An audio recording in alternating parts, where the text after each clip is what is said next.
we've been covering basic principles like the Four Noble Truths, the Eightfold Path. You can always follow it up by checking into website for the Four Noble Truths and the Eightfold Path. The Theravada school, the basic foundation principles of the philosophy of Buddhism in Theravada school, especially for Theravada school. So, for those who've been here, do you still remember, basically there are three foundations in the philosophy of Buddhism.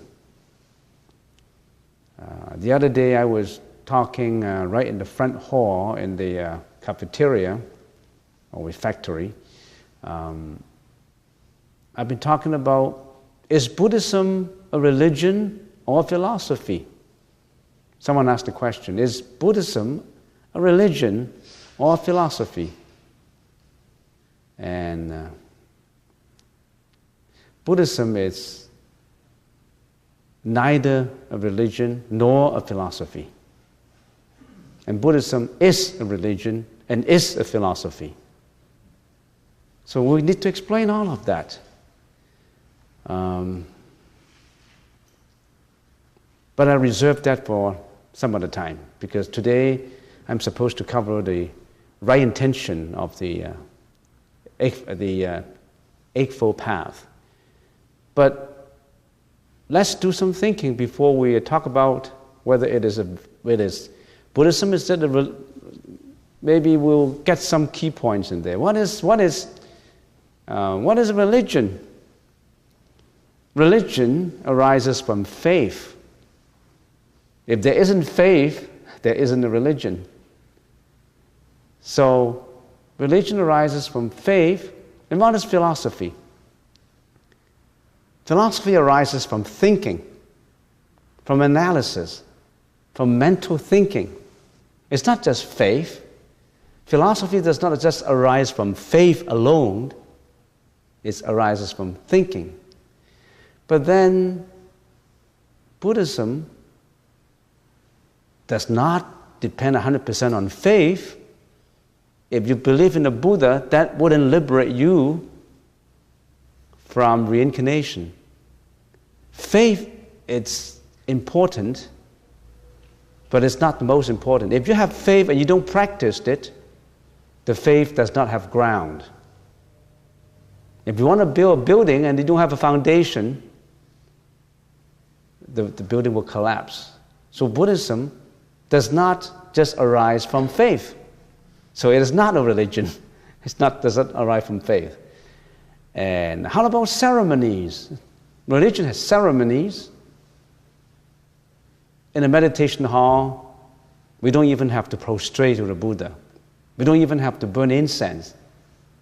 You don't even need the Buddha statue. What you need is your mind. So you don't need any ceremonies. So it's not a religion. So is it a philosophy? How come you say it's not a philosophy?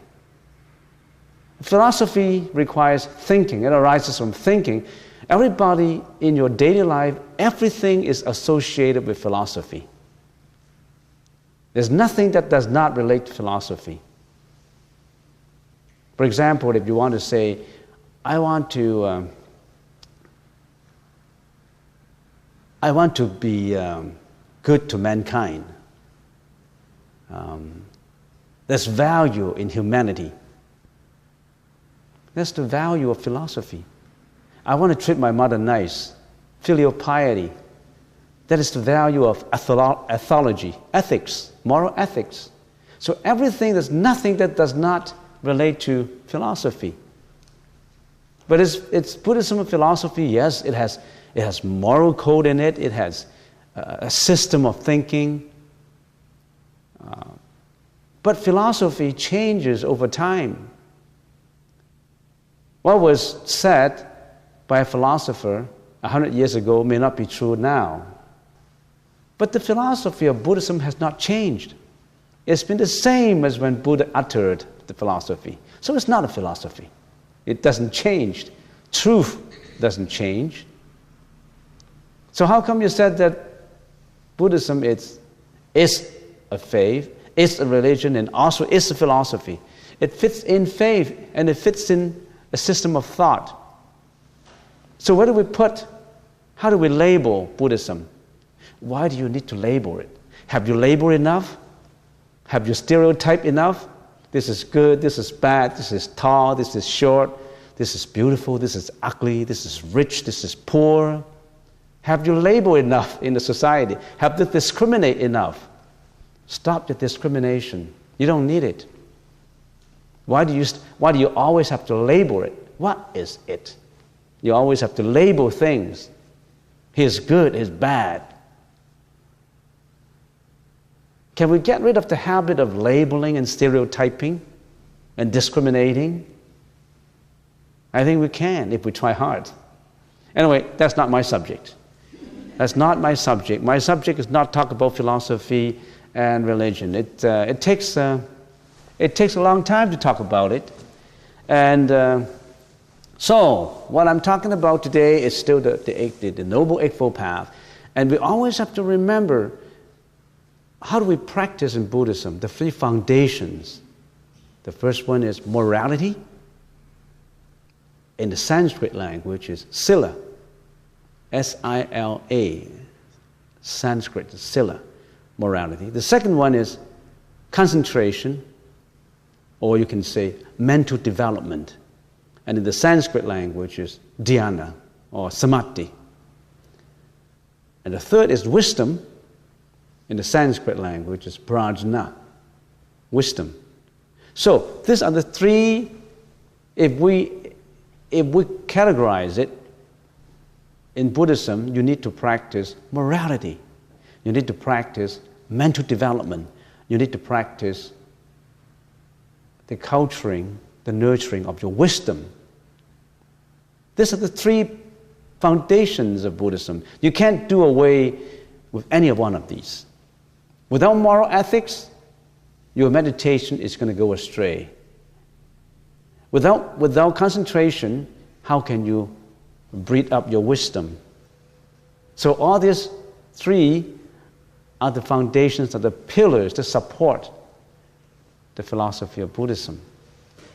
So this is the three columns, the three foundations, and there we have the Eightfold Path, the Noble Eightfold Path. And what is Noble Eightfold Path?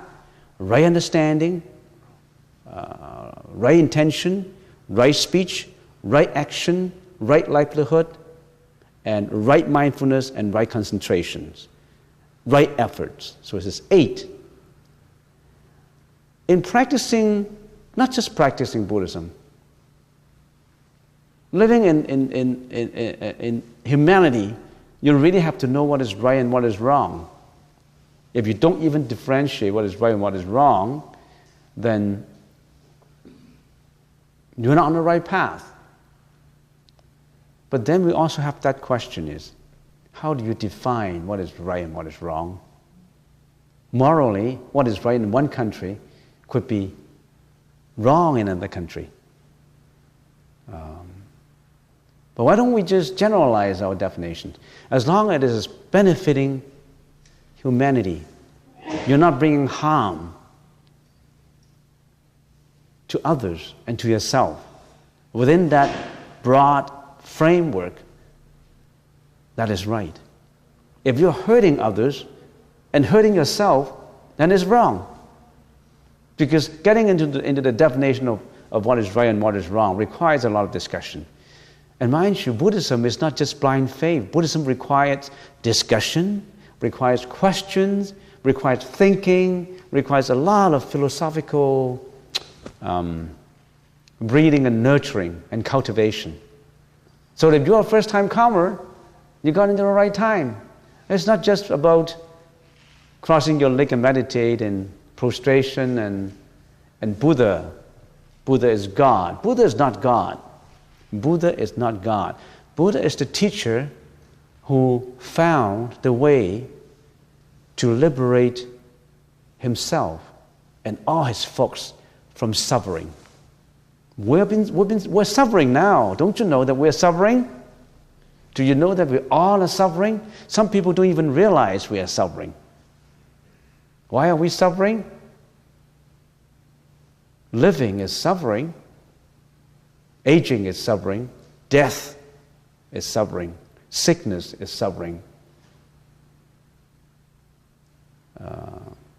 3-4 days ago, we just performed an impromptu ceremony for, not a member, we don't have a member in here, for a lady who sometimes come here for meditation and for ceremonies. She is in her, I would say, mid-70s, and she's very healthy, very talkative and healthy and very active. 3 days ago, and she was locked down by a bus in Richmond, and it's gone accidentally. So death is always confronting us.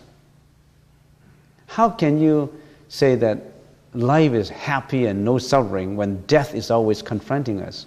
Not just death of yourself, death of relative, friends, family members. That is suffering arising from departure of beloved ones.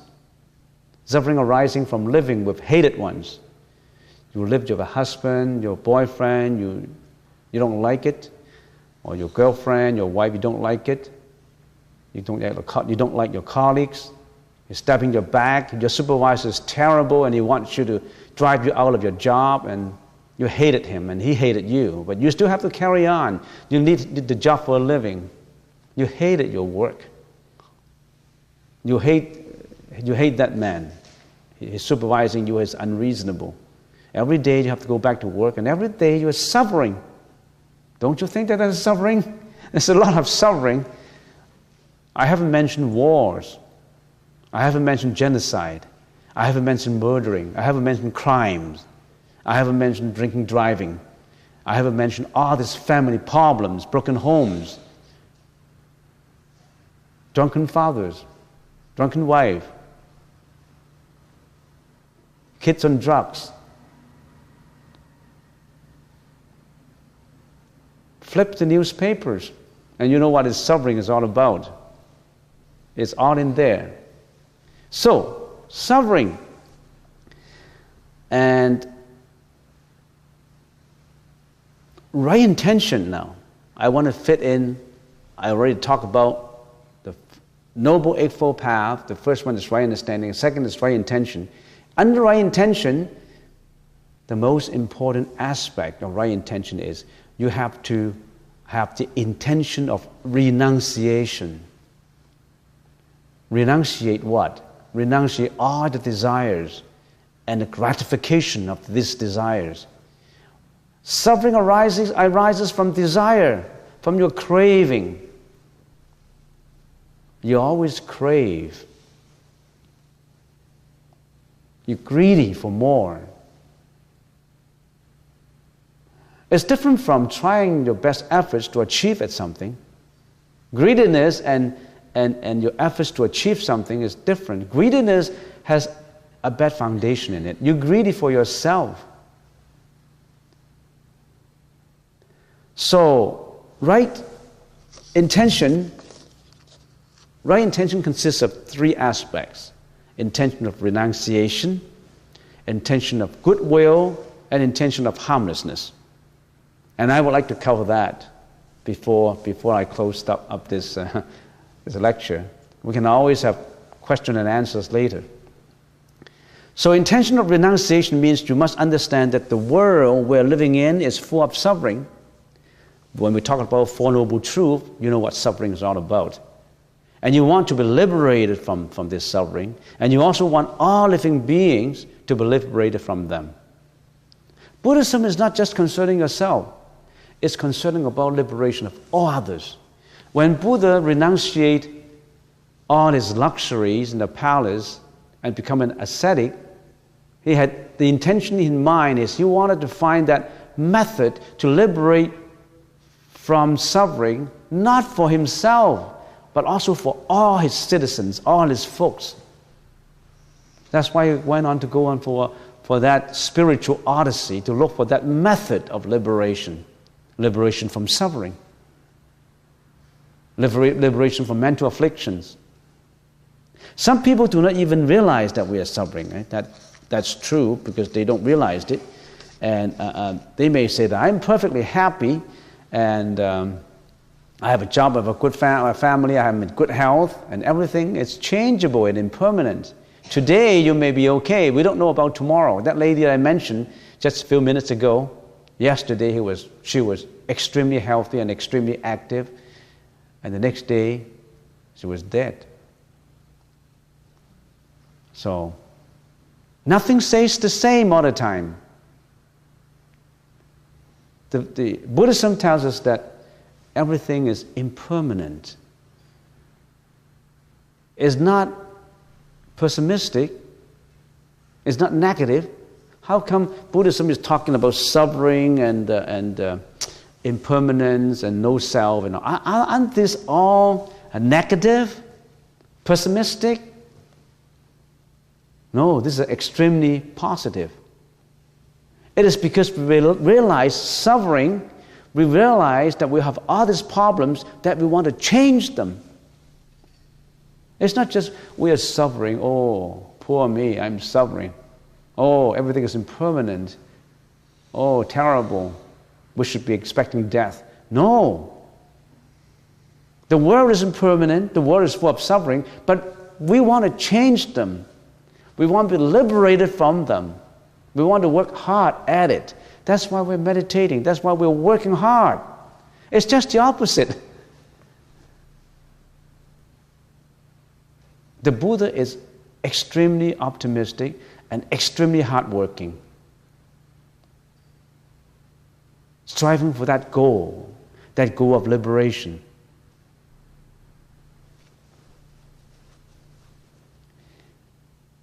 The three characteristics of the world that we're living in, the world now we're living in is characterized by three things, which are the truth. Impermanence, in the Sanskrit language, is anicca. Suffering, in the Sanskrit language, is dukkha. And insubstantiality, anatta. Three things. Impermanence, you agree. There wouldn't be anybody who would say, no, the world is permanent. Everything is permanent. Well, if you think that, if you find one thing that is permanent, can you raise your hand and tell me? I subject myself to all kinds of challenges. I like you to tell me that I'm wrong. If you think that I find one thing that is permanent, you tell me. Have you found anything that is permanent? Raise your hand, please. You found something permanent? Yes. Huh? Impermanence. Oh, what is impermanence? Impermanence. Impermanence is permanence. Oh, impermanence is permanent. That is illogical. Impermanence is permanence. If everything is impermanent, how come that what you said is permanent? Are you contradicting yourself? For one thing. The second thing is,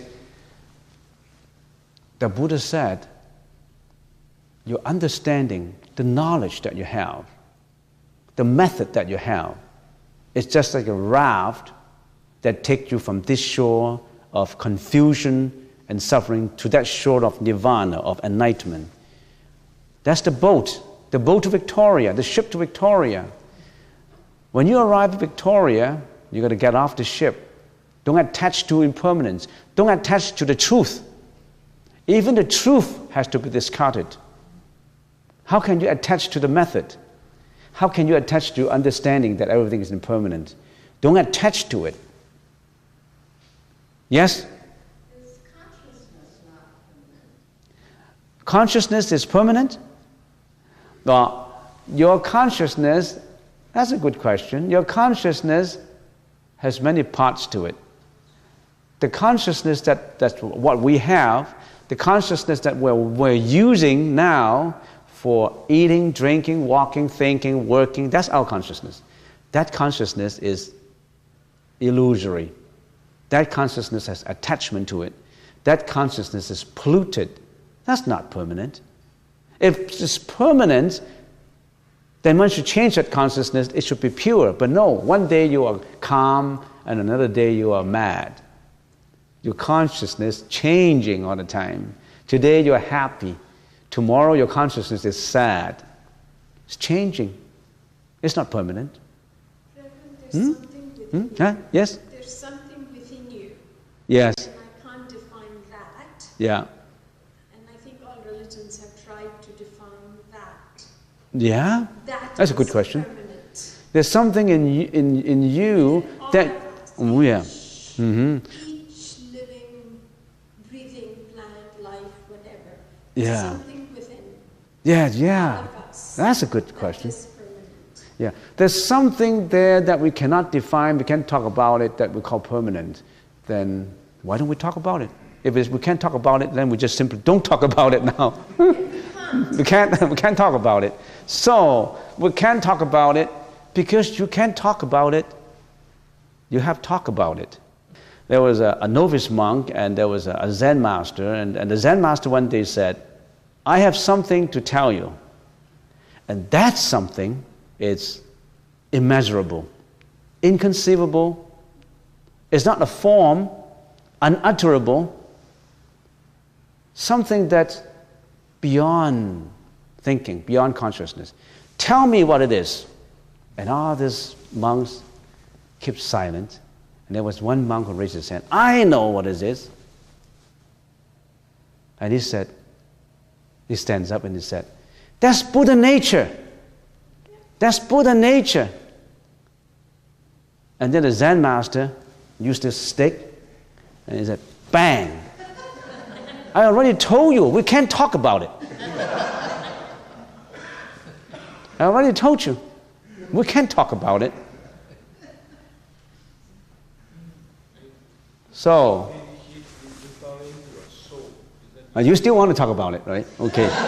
He still want to talk about it. Yes? Huh? Oh, you're not in it yet. You're even further. You're even further than her. So, I said the world is characterized by impermanence, suffering, and insubstantiality. What is insubstantiality? Insubstantiality in the Sanskrit language is anatta, which means that no self, non-self, non-ego. Do you have an ego? There's no self, no I.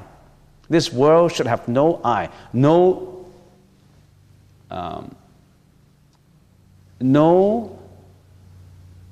substantiality.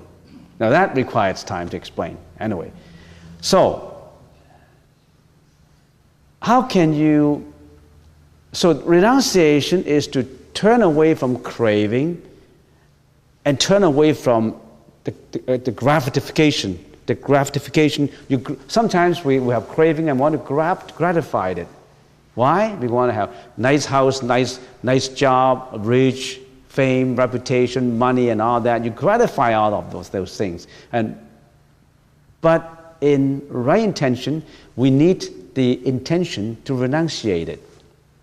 Don't attach to it. And sometimes we contemplate, is it wealth, power, and status, and position, and all that, is that what we want? Is the world, we're living in this world, our craving is we want to crave for, if we have a lot of money and we have sufficient money. Sufficiency is definition different. Everybody, the definition of sufficiency, it's, varies according to individual. And to some individual, if I have $1 million, that would be sufficient. And to some people, $1 million is not enough. $1 billion is not enough. But you think that if you have $1 billion, you don't even have to work And that's extremely good already. But there's people there who have $1 billion and they still strive for more. Sometimes you think it's so funny. If I have $1 billion, I go on traveling every day and I don't need to work. And why do I need to struggle for more? But there are people who are struggling for more and more and more. And so we have to renunciate it. And instead of, we must have the intention of renunciating it so that we go on enlightenment. And instead of, living a day by day and with just working to make a living. Right now, what are we doing right now? Think about it. Analyze our living. Day by day, every day, we work to make a living. You have to go to work, you make a living. And eating to maintain your body. If you don't eat, working to make a living, eating to maintain your body, sleeping to rest it,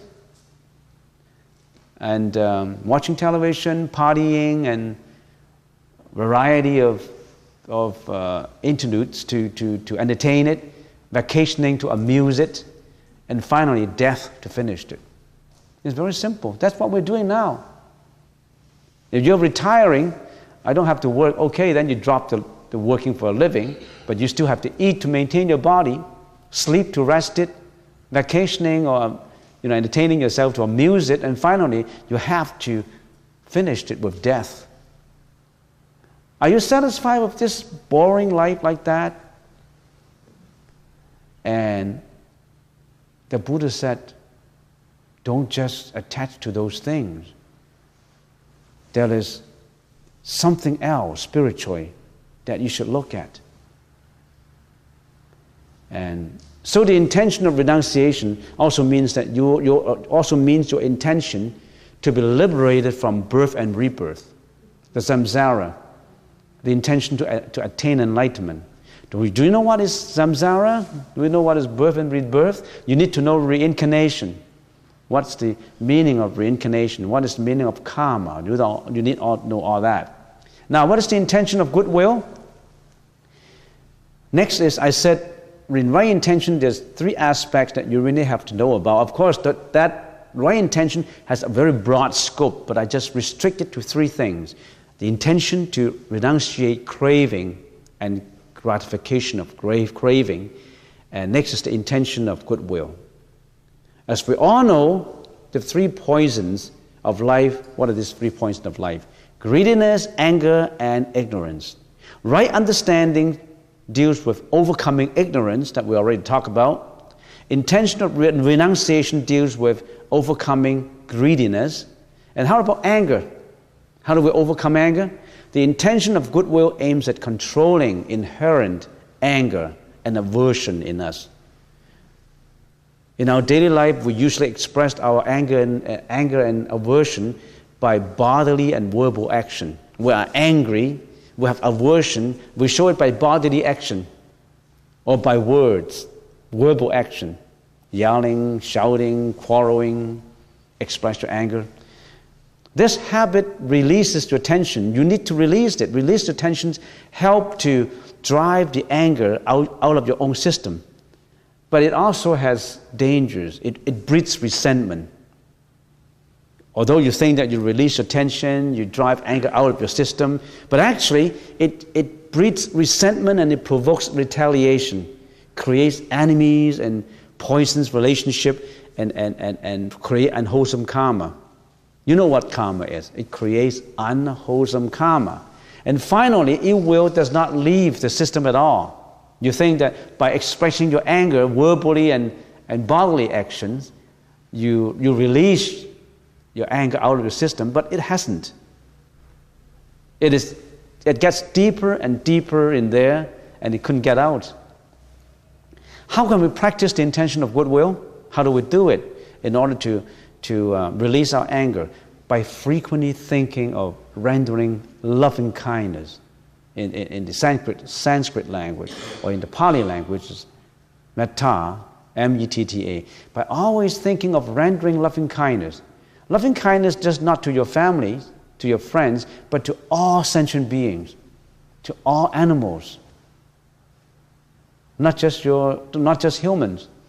In Buddhism, the Buddha said your loving kindness is to all beings, including all animals. So we don't eat animals for food. We don't kill animals for food. Buddhists don't kill animals for food. How can you say you're rendering loving kindness and you are cutting your pork chop, New York, steak, and chickens, turkeys, and fish?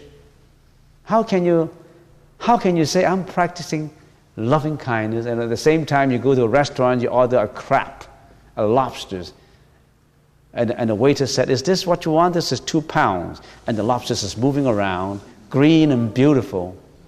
And after 15 minutes, it's boiled and it's dead with all this sauce.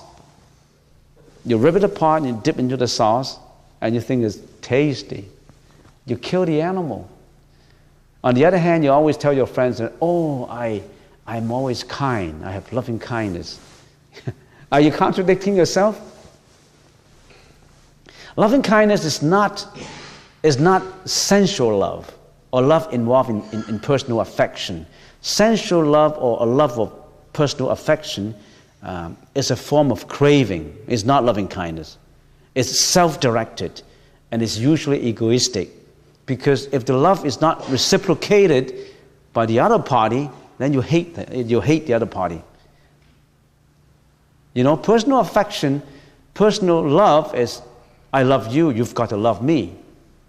If you don't reciprocate by my love, I don't like it. But loving kindness is not. Loving kindness is unconditional. It's not egoistic and it extends to all sentient beings without discrimination or reservation. So that's loving kindness. So then what is the intention of harmlessness? I said 3 aspects: renunciation, the intention of renunciation, the intention of loving kindness, and now, since I heard the bell goes, I need to close it up. Finally, the intention of harmlessness. It is the intention of compassion, karuna, compassion, overcoming thoughts of aggression, cruelty, and violence. If everybody practiced compassion, there wouldn't be any wars, there wouldn't be any stripes, there wouldn't be any family disputes, there wouldn't be any bad news on newspapers, no crimes, no genocide, no international wars, no political wars, because it's compassion. Compassion supplies the complement to loving kindness. So, just to summarize, to cover right intention. Renunciation, you have to renunciate desire, gratification of desire. It does not mean that you don't have any ambition. You still have to strive for accomplishment. But in the process of striving for accomplishment, you don't hurt others. You don't hurt others by all means as long as you can climb up to that ladder. You don't do it like that. You renunciate that kind of unjustifiable craving.